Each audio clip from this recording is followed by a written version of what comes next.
والصلاة والسلام على سيدنا رسول الله وعلى آله وأصحابه ومن والاه. اللهم صل وسلم على سيدنا محمد مفتاح باب رحمة الله عدد ما في علم الله صلاة وسلاما دائمين بدوام ملك الله وعلى آله وصحبه في كل لحظة ألف مرة. سبحانك لا علم لنا إلا ما علمتنا إنك أنت العليم الحكيم. رب اشرح لي صدري ويسر لي أمري واحلل عقدة من لساني يفقهوا قولي. Ama baada ya kumshukuru Mwenyezi Mungu Subhanahu wa Ta'ala na kumtakia rehema na amani bwana Mtume Muhammad sallallahu alayhi wa ala alihi wa sahbihi wasallam, turejeshe tena shukrani kwa Mola wetu Subhanahu wa Ta'ala alituwezesha kwa mara nyingine kukutana katika darasa zetu za baada dhuhuri katika Masjid Imtiaz. Tunamwomba Mola Subhanahu wa Ta'ala atujalie yale ambayo tunayazungumza na yale ambayo tunayasikiliza yawe ni thamara, yawe ni matunda na yawe ni faida kwetu sisi tangu leo duniani mpaka kesho akhera mbele ya Mola Subhanahu wa Ta'ala. Ikiwa tumefikia katika mlango wa al-istinja, tulizungumzia katika halaka mbili za mwisho maudhui yanayofungamana na babu al-istinja.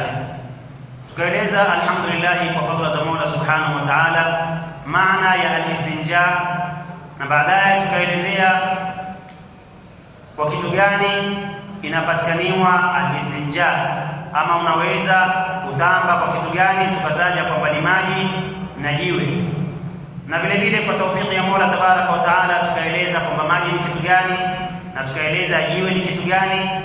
Tunaposema hivi tunakusudia kwamba yote tunazungumza kwamba katika sheria, yani tulizungumza maji katika sheria ni nini na jiwe katika sheria ni nini na kutamba katika sheria ni kitu gani.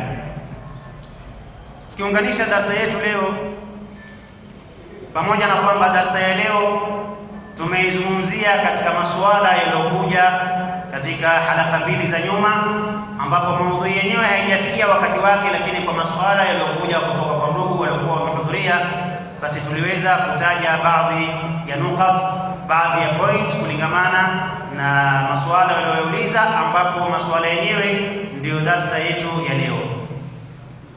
Tunaambiwa kwamba faslun wal istinja'u wajibun min al-bawl wal ghaid wal afdalu an yastanjiya bil ahyari thumma yutbi'uha bil ma'i ويجوز أن يقتصر على الماء أو على 3 أحجار ينقي بهن المحل، فإذا أراد الاقتصار على أحدهما فالماء أفضل.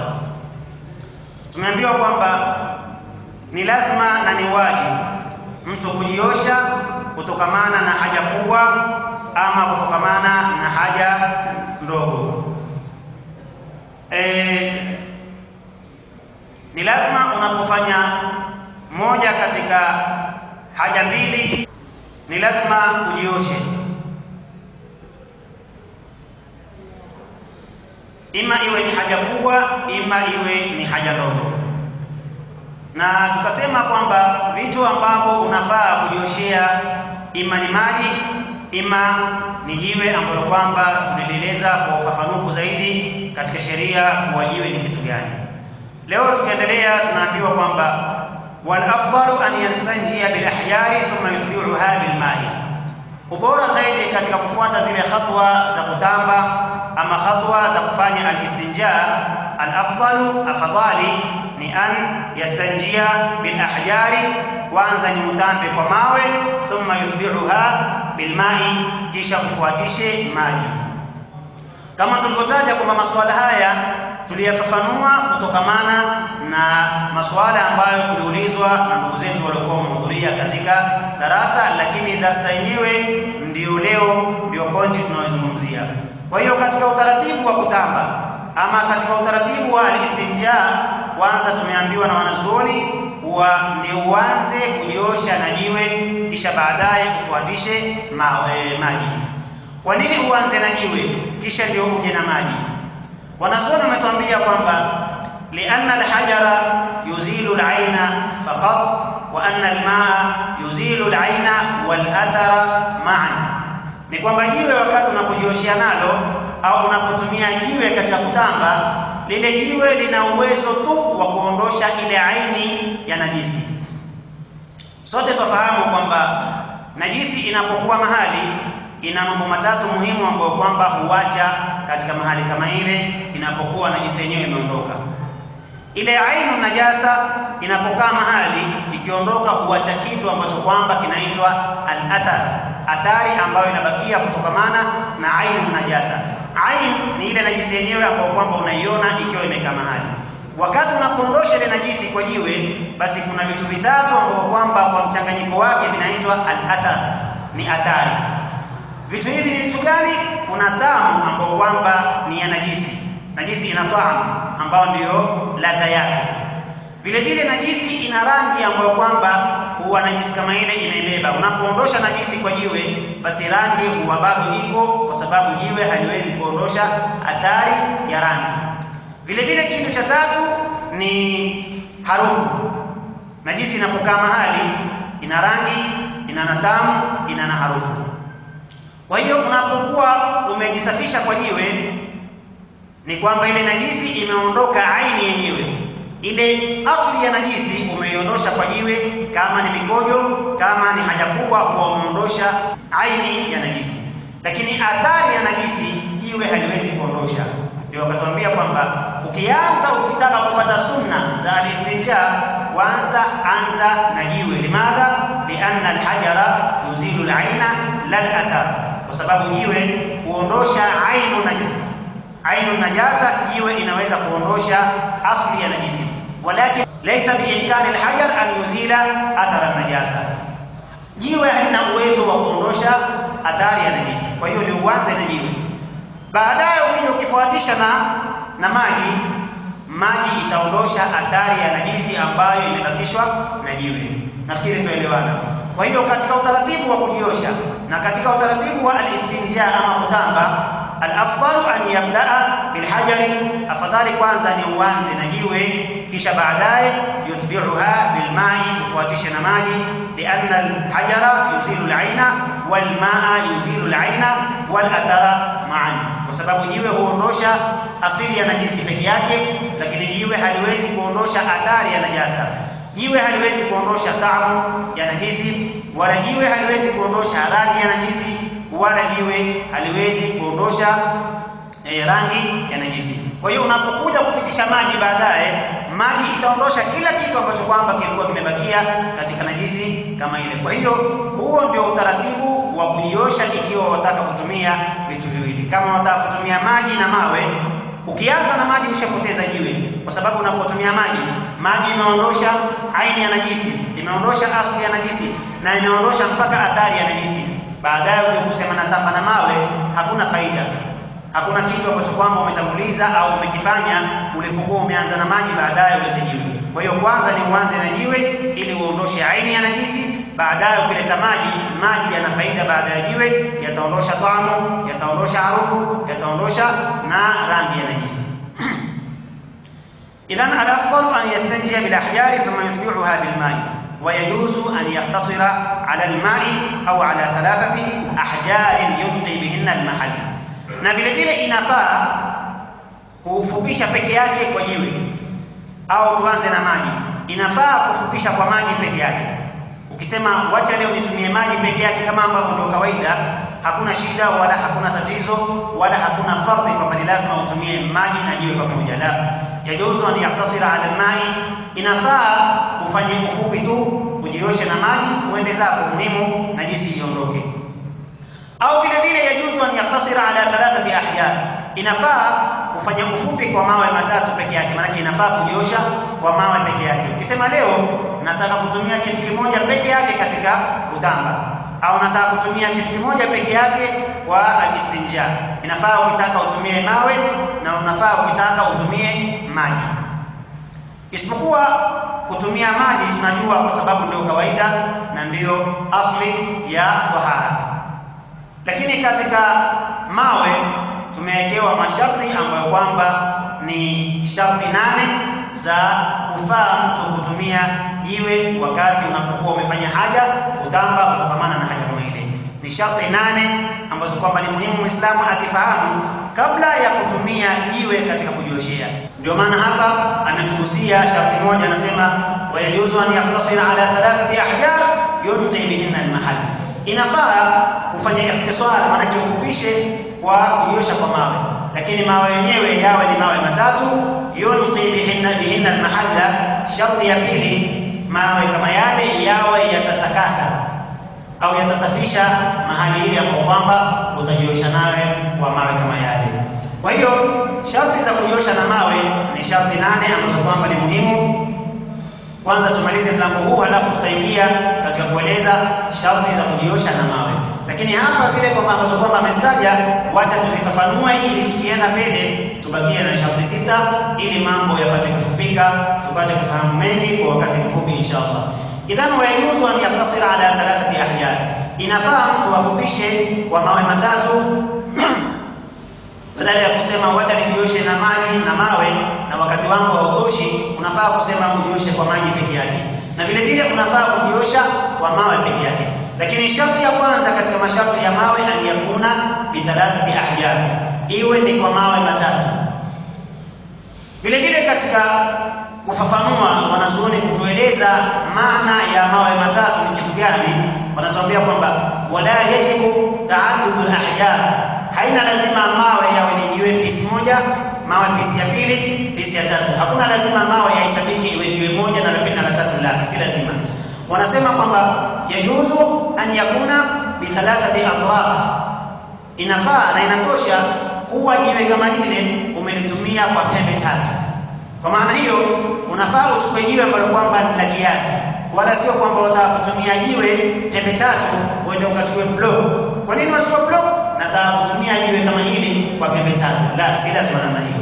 Jiwe wastani, jiwe la kawaida ambalo kwamba halina usafiri, ujifutie kwa upande wa kwanza, kisha uligeuze jiwe kama lile bila ya mkono wako kugusa sehemu kwa kwamba ina najisi tayari. Ujifutie vile vile upande wa pili, baadaye uligeuze upande wa tatu bila ya wewe kugusa najisi ya mahali ya kwanza wala mahali ya pili, ujifutie kwa upande wa tatu. Baadaye baada ya kumaliza kujifuta kwa pembe tatu, uangalie, je, najisi kwangu imefutika? Je, najisi imetakata? Je, najisi imeisha? Ikiwa najisi imeisha kwa kufuta mara tatu, basi imetosheleza. Ama iwapo najisi haijasafika kwa mara tatu, ni wajibu bado uregeshe maji mara ya 4. Uregeshe jiwe, ujifute kwa jiwe la 4 ama jiwe pembe ya 4 inapokuwa jiwe lina uwezo wa kuzungusha sehemu ya 4. Unapokuwa ushaosha mara 4 sasa, uangalie kama najisi imesafika, lakini imesafika kwa mara 4, unaambiwa kuwa ni sunna uongeze mara ya 5 ipate kuwa ni mara za witri. Nafikiri tuelewana. Inna Allaha witrun yuhibbul witra. Mwenyezi Mungu Subhanahu wa Ta'ala yeye ni witri na yeye anapenda witri. Witri ni hisabu ambayo kwamba haigawanyiki mara 2 kamili, 1, 3, 5, 7, 9, 11 wa hakika. Hiyo ndio maana ya witri. Kwa hiyo wajibu katika kujiosha na jiwe ni ujioshe kwa mawe matatu, yani kwa pembe tatu. Yunqi bihinna al-mahalla, pembe kama zile ziwe zitasafisha sehemu ambayo inatoka najisi. Tayeb, inapokuwa mara tatu umemaliza lakini najisi haijasafika, ni wajibu uongeze mara ya 4. Ukisha kuongeza mara ya 4, kama najisi imesafika, sasa ni sunna kuongeza mara ya 5 ipate kuwa ni witri, kwa sababu Mwenyezi Mungu Subhanahu wa Ta'ala anapenda witri. Ndio tukaambiwa wa tathlithu mustahab, hata katika udhu ni kuosha mara 3, kwa sababu Mwenyezi Mungu Subhanahu wa Ta'ala anapenda witri. Ndio Bwana Mtume alayhi salatu wasalam akawa naye anapenda witri kwa mahaba ya Mola Subhanahu wa Ta'ala, kupenda kitu kama kile. Unapoosha mara ya 4 bado haijasafika, lazima sasa uoshe mara ya 5, sio sunna tena. Maadamu bado sehemu haijasafika, osha mara ya 5 ujuban, wala sio kwa ajili ya witri. Tayeb, inapokuwa umeosha mara ya 5 ukiangalia najisi imesafika, je, yatakana uongeze mara ya 6? La, haitakani kuongeza mara ya 6, kwa sababu ile mara ya 5 imekupatia sunna na imekupatia nini? Fardhi. Imepata fardhi yenyewe ni kusafisha mahali, na vile vile imepata sunna kwa sababu mara ya 5 ni witri wa hakika. Kwa hiyo yajuzu al-ikhtisaru ala 3 ahjar yunqi bihinna al-mahalla. Sharti ya kwanza ni hiyo, mawe yawe matatu, na maksudio ya mawe matatu ni kwamba uoshe mara 3. Kama utachukua mawe matatu madogo madogo, ahlan wa sahlan, hakuna tatizo. Lakini leo utachukua jiwe wastani ambalo kwamba lina nafasi ya kujioshea mara 3, uoshe mahali ya kwanza uzungushe, uoshe pembe ya pili uzungushe, uoshe pembe ya tatu, itakuwa imetosha kwa jiwe moja, lakini umeosha kwa pembe 3. Sharti ya pili tumeambiwa hapa yunqi bihinna almahalla, mawe matatu ambayo kwamba yatatakasa sehemu kama hili. Katika shuruti ambazo kwamba zimetajwa sharti 8 katika kitabu cha Safinatun Najah, imesema kwamba wa an yunqi almahalla, na itakasike sehemu ile sehemu ambayo kwamba wajiosha nayo, iwe ni haja kubwa iwe ni haja ndogo, ni lazima ili ufae ama ili isihi ama ikamilike kujiosha kwa mawe, ni lazima sehemu ambayo unaisafisha itakasike, iwe imekuwa safi kutokamana na najisi kama ile. Hiyo ndio sharti ya pili katika sharti za kujiosha na mawe. Sharti ya kwanza ni yakuna bi 3 ahjar, iwe kwa mawe matatu. Sharti ya pili an yunqi almahalla, mahali itakasike, na sharti zingine inshallah tutazieleza panapo haina uzima katika darasa ya kesho. Kumalizia katika mlango huu ni kwamba wa idha arada al-ikhtisara ala ahadihima falma'u afdal, lau utataka kufupisha kwa moja katika hizo mbili, useme mawe niko nayo na maji niko nayo, lakini nataka tu kujiosha kwa kitu kimoja kwa sababu wakati haunitoshi, basi falma'u afdal, maji ni afadhali zaidi kushinda nini? Kushinda jiwe. Hikma ni nini na sababu ni nini? Ni kama tulivyoelezea, kwa sababu jiwe huondosha kitu kimoja peke yake ambayo ni ainu najasa, na maji huondosha vitu viwili ambayo ni ainu najasa na atharu najasa, vile vile maji inaondosha. Kwa hiyo mpaka hapa tunafikia, na taraji inshallah haya machache ambayo tumeeleza kulingana na wakati. Mazungumzo ni mengi na ahkamu ni nyingi na masaili ni mengi, lakini kulingana na wakati ndio tukawa tunafupisha darasa kama hii. Na tumetaja kwamba masala haya yapo katika kitabu cha Safinatun Najah, ambazo ni ahkam ama shurut al-istinja bil hajar, sharti za kutamba na mawe, ziko kwa urefu, ambazo ni 8 katika kitabu cha Safinatun Najah. Na kwa mnasaba kama huo, tupenda kueleza vile vile kwamba kila siku ya Ijumaa saa 11 tuna kipindi katika Radio Iqra ambacho kwamba kinakuja mubashara ama live, kinakuja saa 11 mpaka saa 12. Tunakuwa tuko Radio Iqra, tunazungumzia kitabu cha Safinatun Najah. Masala ni haya ambayo ni ya sheria, tunaeleza ahkamu tahara na yale ambayo Mola Subhanahu wa Ta'ala anatuwezesha. Kwa hiyo kama uko na wakati kama ule, uko gani, uko kwa jamu, uko nyumbani, uko ofisini, kwa faida yako mwenyewe unaweza kufungua radio yako na ukafuatilia ambayo utayapata. Vile vile kuna wakati wa maswala, ukiwa na nafasi na uko na simu, unaweza kuuliza swali ambalo kwamba limekutia ishkali, limekutia tatizo, unauliza live pale. Lile ambalo Allah Subhanahu wa Ta'ala anatuwafikia na anatuwezesha kueleza, tunaeleza, na yale ambayo hatujui mkamilifu ni Mola Subhanahu wa Ta'ala. Kwa haya machache, Mwenyezi Mungu inshallah tuwafikie kila kheri. Rabbana taqabbal minna innaka antas samiul alim, tub alayna ya maulana innaka antat tawwabur rahim. Allahumma ya muwaffiq ahli alkhair bil khair wa'alum alayhi ووفقنا اللهم للخير وعنا عليه برحمتك يا ارحم الراحمين. وصلى الله على سيدنا محمد وعلى اله وصحبه وسلم والحمد لله رب العالمين. Kama kuna swali yote ruhusa ipo. Swali hilo sasa lipo. Swali langu nauliza, nimeenda chooni katumia tishu. Sawa. Nimemaliza kutumia tishu nikaja nikatawaza, naweza nikatawaza nikaswali ama lazima nitambe na maji? Umetufungulia mlango ambao kwamba ilikuwa hatuna sababu ya kuingilia. Tupenda kwa ndugu ambao kwamba wako hapa, muendeleze darasa hizi na msifuatilie, kwa sababu ni musalsal wa vipindi ambao kwamba vinakuja cha mbele kimeshikana na nyuma. Sababu ya kusema hivyo ni kwamba ndugu yetu ameuliza swali ambalo kwamba tulifafanua kwa urefu sana, wale waliohudhuria walipata, tulipoelezea maana ya jiwe ni nini. Tukasema ndani ya jiwe waingia tishu, ndani ya jiwe waingia karatasi, ndani ya jiwe waingia matambara, ndani ya jiwe waingia mbao, ndani ya jiwe waingia fimbo, ndani ya jiwe waingia chochote ambacho kwamba kimeingia ndani ya taarifu ya jiwe. Tumpe kwa ufupi tukasema jiwe ni kullu jami, kila kitu ambacho kwamba ni kikavu kigumu, tahir ambacho kwamba ni tahara. Kwa hiyo tishu ni ngumu, tahir tishu inaweza kuwa tahara, qali ya najasa ambayo ina uwezo wa kuondosha najisi. Tishu ina uwezo wa kuondosha najisi. Ghairu muhtaram, kitu chenyewe kisiwe ni kitu ambacho kwamba kina ihtiram, kisiwe ni kitu cha kuheshimika kama chakula, kama karatasi ambayo ina masaili ilmiya, karatasi ambayo ina Qur'ani huwezi kutambia, lakini ambacho kwamba hakina ihtiram unaweza kutambia. Kwa hiyo tishu imetanganya sharti zote ambazo kwamba ni za jiwe. Kwa maana hiyo, maadamu umetumia tishu kwa namna ambayo kwamba inatakaniwa, ukimaliza kutumia tishu, ikiwa sharti ambazo kwamba zimetajwa zimepatikaniwa, maana yake mahali imetakasika na kila sharti zimepatikaniwa, basi unaweza kuja ukatawadha na ukaenda ukaswali. Hizo ni katika ruhusa ambazo kwamba zimo ndani ya sheria ya Kiislamu. Allahu wa rasuluhu a'lam. Kuna swali lingine? ربنا تقبل منا انك انت السميع العليم، تب علينا يا مولانا انك انت التواب الرحيم، بفضل سبحان ربك رب العزه عما يصفون وسلام على المرسلين.